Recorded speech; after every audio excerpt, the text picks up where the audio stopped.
You did take the opportunity in the book to publicly apologize to your sister Julia for saying, if it wasn't for me, there would be no Julia Roberts. Why do you think you said that?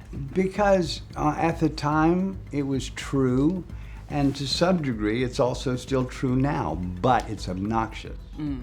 I started everything, and she followed, and she did well. All I've got is this. And what you said here was, Julia was good in Mystic Pizza, great in Pretty Woman, but not so much in Steel Magnolias.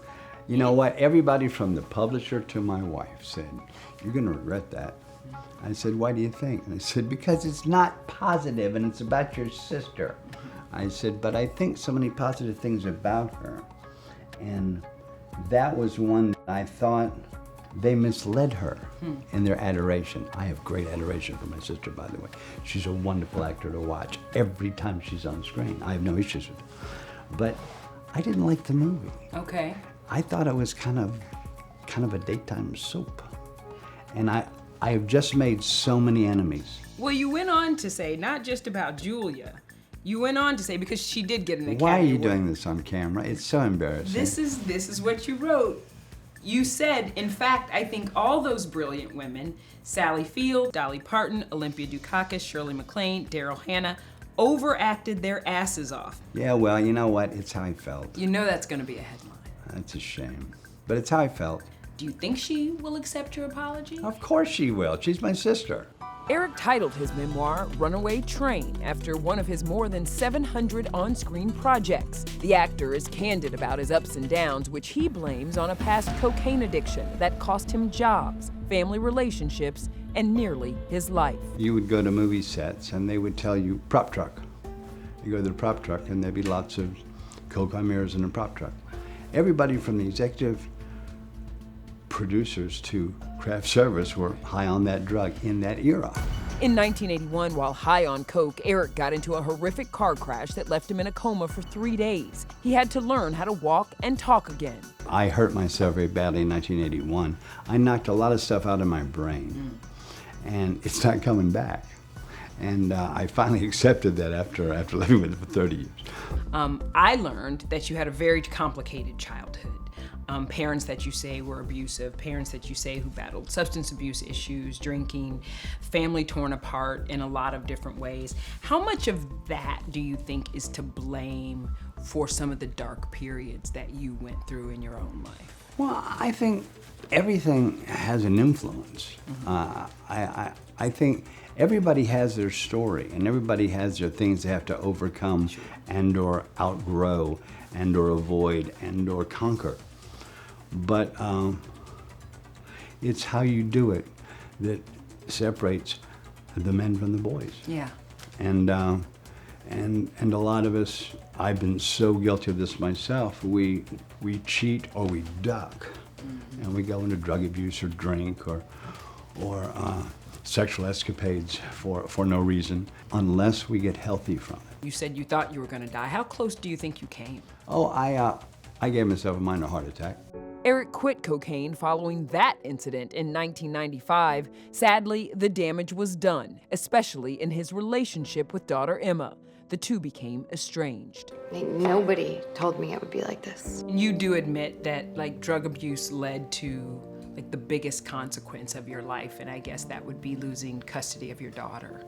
Well, there was nothing ever negative in my life that was not brought on by drug abuse. Have you come to terms with that? I have. Part of it, you have. I have. Yeah. You say that with a smile on your I face. say that with a smile because you have to come out of it smiling, or you don't come out of it. Your sister Julia played a big part in making sure that Emma was being raised in what she believed was a very safe and secure environment. Today, we see them having a really great relationship. Your feelings about the relationship that they have with each other, Julia and I'm Emma. all for it. Are you kidding? Yeah. It thrills me. Something else that thrills Eric? His 32-year marriage to wife Eliza, who he calls his rock. She joined our interview and spilled on her past star romance. George Clooney. How long did you all date for? Well, I mean, I've actually never dated per se. I've known George for a million years, since before Facts of Life. And there were just some certain points that we kind of got together in a different way. It really was much more of a really good friends with a little stuff going on every once in a while. Friends with benefits. Yeah, a little bit. It was nice. Is there any little jealous streak, competitive streak in you that says George Clooney? No, there's a jealousy, but it's not about her. It's about his money. Eliza and Eric had their own highs and lows, and while she told him to be honest in the book, she fears it could backfire. I'm hoping that it won't be as much of a disaster as it could be. And by the way, in the audio version, we did actually change some of those things.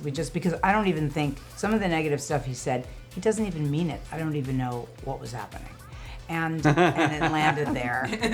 And I'm really upset about it. And so he really did clarify he didn't backpedal, he clarified. In the audio. In the audio. What I'm hoping is that no one's feelings are hurt and that there's an understanding of why there even is a book. And yeah, I'm very concerned. Very, very We concerned. don't want to hurt feelings. Right.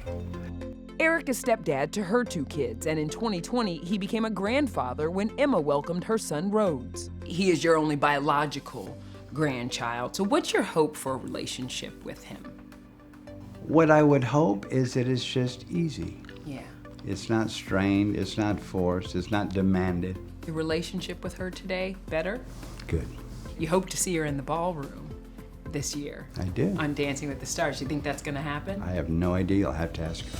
The 68-year-old is facing a major hurdle in the competition, dancing with 2 titanium hips. Eliza's been assisting. He's a rehearser. Yeah. And even though it's 4 hours a day that he rehearses with Britt, who's incredible, he just wants to keep practicing and keep practicing. Now that's sexy, Eliza. A man to I agree. gather you up in his arms and... That's But my I'm not idea. good yet. I'm not good yet. It doesn't matter. I can do a lot of this. Let us women tell you, it doesn't matter. The fact that you do it, Told ya. that makes all the difference. Told ya. As for whether Julia will be there to cheer on her big brother, Eric has hopes. What's your relationship like with Julia today? It's fine. It's grown up, and it's easy, and it's honest, and it's comfortable. What does it's grown up mean? It means it's not bitchy. Okay. It's not, what'd you say? Did you send copies of this book in advance to the family? To Lisa, to Julia, to Emma? Yeah. What do you think they'll make of the memoir? You'll have to ask them. I will not take a chance. Well, they're gonna think, I don't know. You said that you wrote this book to kind of help you recover from past pain and past shame. So when you have to sit and revisit that, what is that like? Horrible. Yeah. It's not fun. I don't punish myself after the fact. Okay. As a young man, of course, I did. How could I do that? Oh my God. But as a grown-up, as a grown-up, I know my limitations. When you get older, as I've gotten, your priorities change. All you need is love. And when you do that, you have that, you give that, you take that, you share that, you enjoy that, you wallow in it. You will be okay.